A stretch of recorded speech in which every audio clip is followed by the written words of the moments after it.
Have you ever been in a situation where you knew it was just God's hand just guiding the whole situation? Well, in 2004, I was deployed overseas in Kuwait, where I knew the hand of God was with me. I called my mom, just to say hi and how was she doing. And she said to me the bad news that my grandpa had died. Now, at this time, my grandpa was living all the way in South America, the country called Guyana. And she said, I wish you could go. And I said, oh, I wish I could go. And then she said, "Hmm, maybe I could put in a Red Cross request for you to come." And the thought hit me, why not? But here I'm deployed overseas. So the probability of me actually getting the opportunity to go back home to Guyana to see my grandfather who died was, to be honest, zero. But I was like, you know what, Mom? You need to call the Red Cross and see if you can ask for me to go to the funeral. It was a shot in the dark, but I said, you know what? The thought came to my mind, and my mom had the same thought, so I was like, let's try it. Well, my mom got off the phone with me, called the Red Cross, and the message came through all the way over there saying, your grandfather died. So I was like, okay, all right. But at this time, they said that I couldn't go back to Guyana because my mom, when she did the Red Cross message, she did not say um, paternal grandparent, meaning that he helped raise us. So I called my mom back and said, "Hey, mom, if you want me to come, you're gonna have to say that grandfather was a paternal parent, helped raise us and stuff like that," which is true because, we spent days and grandfather used to watch over us after school. And anyways, he was like a parent in many ways after school because our school was right next door to where he used to live. So she called the Red Cross back and submitted the paperwork and the request saying, it's a paternal grandparent who died and can Leslie come back from Kuwait back down to Guyana. So the message came through, and I was bugging my CO at the time. He was a young lieutenant, and I kept going back and forth saying, "Hey, man, hey, did you get the message yet? Did you get the message?" He probably got so annoyed with me, and people were very consoling. They were like, "Oh, man, we're sorry to hear that your grandfather died," and all this stuff.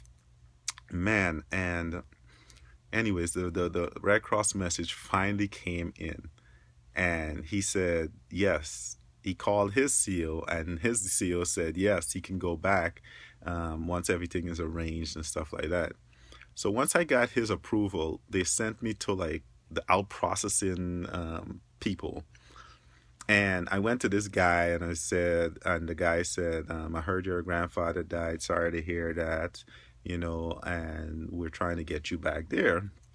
So the guy said to me, do you have the money to go back? And I was like, no, sir, I don't have money to fly from here all the way back to Guyana. That's going to be crazy, amount of money. So he said to me, you know what? Let me look to see. He said, well, if you don't have the money, then you probably can't go. But let me look to see if there's a way for me to pay for it for you to go. So I was like, really? You could pay for me to go? He's like, yeah, let me look. And he looked, and somehow he found a way for me to go where the army pays for it all. So he's like, yeah, I found a way. And I'm sitting down there shocked because this is a moment of make and break. First of all, for him to say, yes, you can go, because he was like the final approver, I guess. And then for him to say that they're going to pay for it, I was just like, and right then and there, I was sitting down and I felt like I was in the hand of God. Whatever happened, God is going to work this out. Now, I think this was like a Wednesday when he called me into his office. And he said, trying to get to Kuwait to Guyana by Saturday is going to be impossible. So he said, tomorrow I'm going to send you off to the booking agency that was in Kuwait for the military, if they needed flights out and stuff like that. So I was like, all right. So I went to the booking agency, and the guy was like, what you trying to do? You're not going to get back there for the funeral in time, which was on the Saturday. So I said, please, sir, look and see if there's any way you can find me a flight that even gets anywhere close. I don't mind waiting. I don't mind going a far distance and all this stuff. And this guy literally spent like an hour or 2 hours typing away, trying to figure out a way for me to get down there to Guyana. And he said, I got it. He said, I can get you in there the Friday morning. So we went from, I can't make it to the funeral, to getting there a day early. And I was like, really? And once again, I felt the hand of God just guiding me and just guiding this moment. The wheels of a miracle was just happening right in front of me, and all I could do is sit down and say, I am not worthy of your grace, Lord. Anyways, he said, what we're gonna do is get you this ticket, and it's gonna be an open ticket, meaning that I could fly and go to any airplane and change and do all of this stuff because it's an open ticket. So I was like, great, thank you, sir. And he said, if you run into any problems, you can use your open ticket and switch flights and stuff like that and get to your destination on time. So I was like, okay. So I took a crazy, I think it was almost like a 36 hour, I don't know, from that Thursday afternoon. You know what? I went to him that same Wednesday. The flight was early Thursday morning, and it took about 36 hours. I went through Qatar and then Paris and then New York and then down to Trinidad and Tobago, I believe. Yeah, Trinidad and Tobago, and then down to Guyana. So it was a crazy flight. Anyways, I was able to get there within 36 hours. Somehow I got back to Guyana within 36 hours. And I got back to Guyana before my parents, my mom and dad, who, planned and got ready to be at the funeral, my aunts. I was the first one from overseas to get down there to the funeral. Anyways, I told my fiance at the time, hey, babes, I'm going to come to Guyana. She's like, that's impossible. You're already deployed. How are you going to come down to Guyana? I was like, yeah, grandfather died, and, they're sending me back to be at to say goodbye. So she was like, nah, I don't believe you. So I said, yeah, I'm going to come back, and, and then I'm going to have to come back, go back to my deployment. So I flew and I flew and I flew, and all the way, every time I had a chance, I called her. I was like, yeah, I'm getting closer, getting closer. But what I did was, I didn't tell her I was coming in Friday morning. I actually told her I was coming in Friday afternoon, so that way I can surprise her. So I got in there the Friday morning, took a taxi and drove, and the taxi drove me all the way to her house. Well, when I got to her house, the gate was locked. So I threw my bag over, and all you heard was plop. I was like, man, they're going to hear that. All right. So what I did was I said, all right, I got to quickly jump this fence so I could get in the house and surprise her.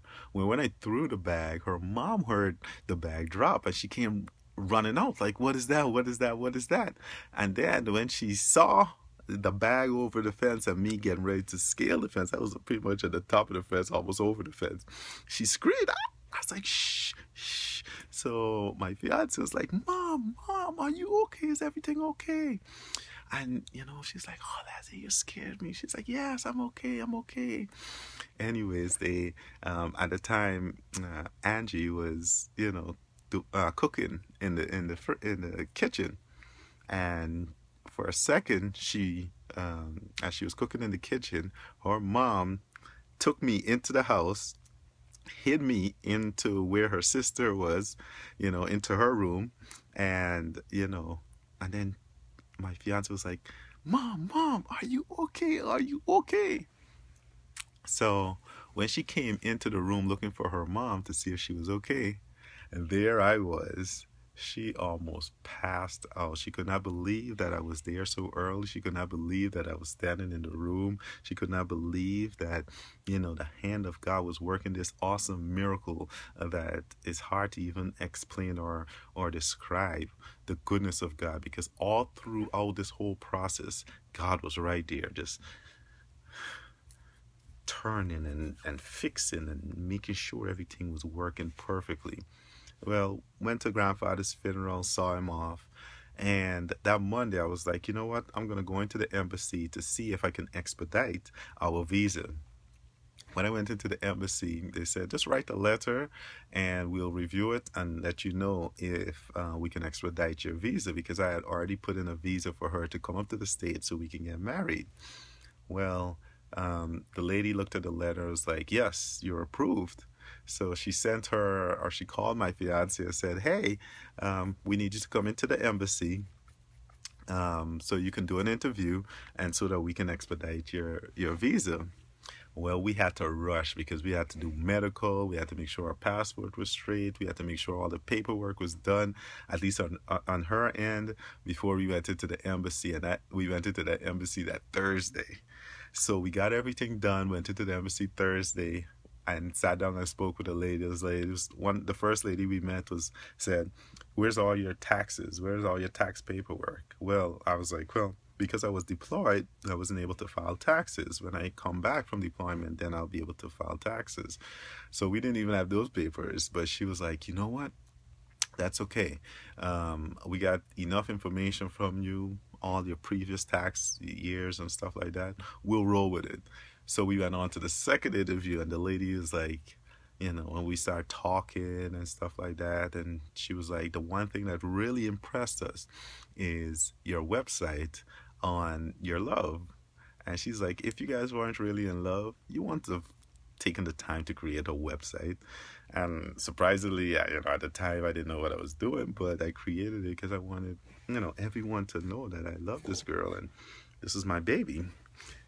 Anyways, after all that was said and done, she was like, approved. You guys get to go to the States. She stamped her passport, gave her the temporary visa to come to the States. I have a certain timeline to get married within. And she gave us the rules and said, you're good to go. So, I called up my parents. She called up her aunt. We went out there and we bought her a ticket to leave that Saturday to come to the States. So just imagine this young man who went to Iraq or who went to Kuwait is now in Guyana. His fiance now has a visa to go. She's not prepared to actually go because, it's so sudden, so rushed. And then we're leaving that Saturday. So pretty much she had 2 days to talk with her friends, let them know that she's about to bounce, and then say bye-bye. It was crazy. Took her on the plane. We came to the States, met all of our church folk, and we decided to have a big wedding. And that big wedding was that very next Saturday. Well, it was so fortunate for us that one of my church friends, she had just got married. And she still had all of her equipment and all of her, flowers and all that stuff from her wedding. And she allowed us to use all of that stuff. So we were able to have a wedding with like 87 people show up. And we were able to celebrate. My CEO even extended my time down in America to an extra week so I can have a honeymoon and hang out with my new bride. And then after that week was done, I went back to Kuwait. But all that is to say, the impossible is not impossible. The thing that you might be seeing as just off the top crazy that can never happen to you, can happen to you. God took me from a situation where only the hand of God could have moved